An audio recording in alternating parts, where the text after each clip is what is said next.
thought that this YouTube might be on grandfatherhood, but I guess I'm still digesting a little bit new. Um, so we'll turn to something else. And I decided to entitle this the Yom Hashoah Siren in Israel and the Prohibition on Revenge. Actually, was taking the bus back from the baby naming this morning at Shaarei Tzedek Hospital.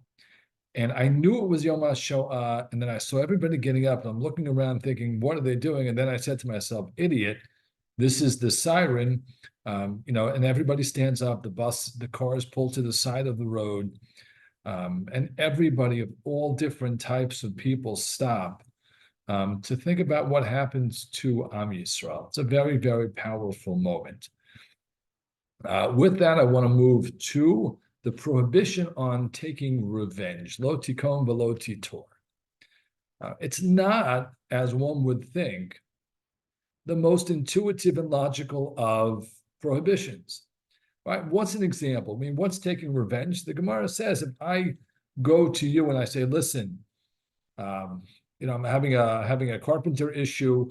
Can I borrow your axe? I got to chop down a tree and make some boards. Can I borrow your hammer? I got to knock in some nails. And you look at me and say, no, not interested. The next day you come back to me and say, hey, I could use a hammer today, or I could use a screwdriver. And I look at you and say, no, right? You didn't do it yesterday. You didn't help me out. I am not going to help you out. Maybe that's right. Now, again, the Torah says it's wrong, but why should that be wrong? Right? You're not a nice person. You weren't nice to me. Why in the world should I have to be nice to you? Now, I didn't go burn your house down. I didn't do physical damage. I'm not doing anything bad to you.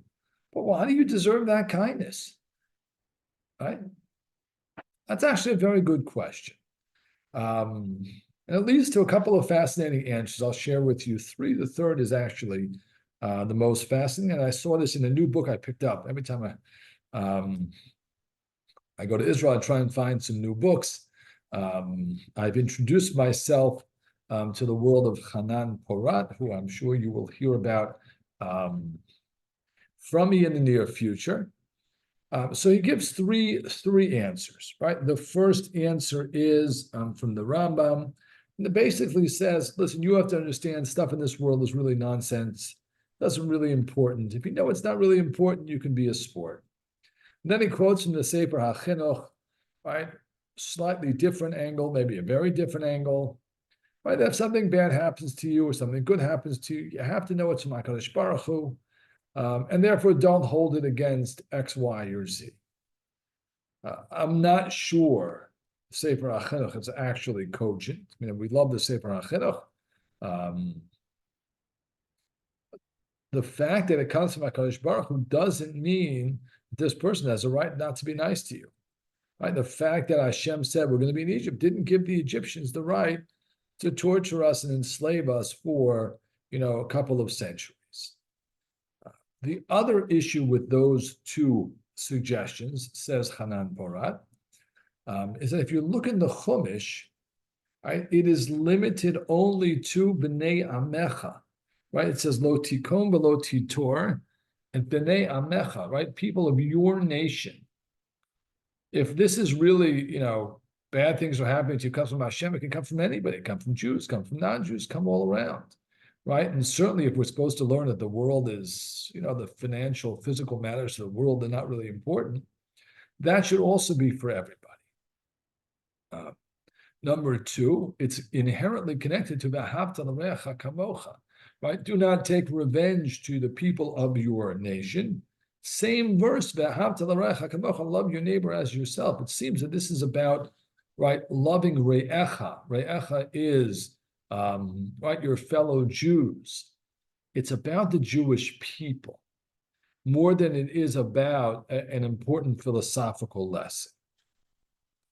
And here comes answer number three. This I've never seen before. It's a fabulous answer.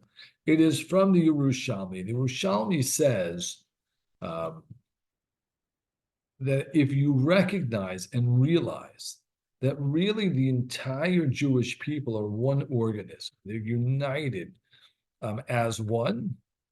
When you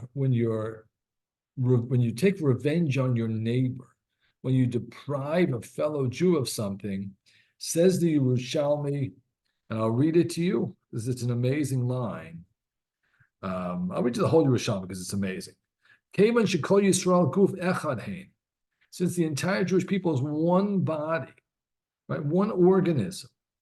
Dinhu shelo yinake mechabero. It is therefore logical, right, that you should not take revenge from your fellow.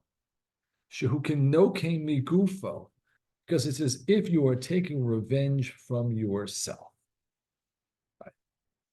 That is a mouthful, but a proper understanding of the integral, inherent connection between Jews, right? Seeing the Jewish people as one organism, as literally one body in the world. That's the secret, says the Rishami, to understanding. Lo tikon below titor. You can't take revenge because they are part of you, and you have to love them. That's your obligation to this entity called the Jewish people.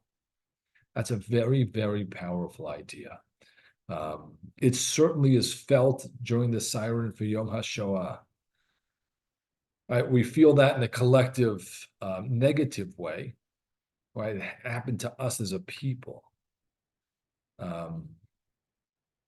October 7th, right? We felt that it happened to us as a people.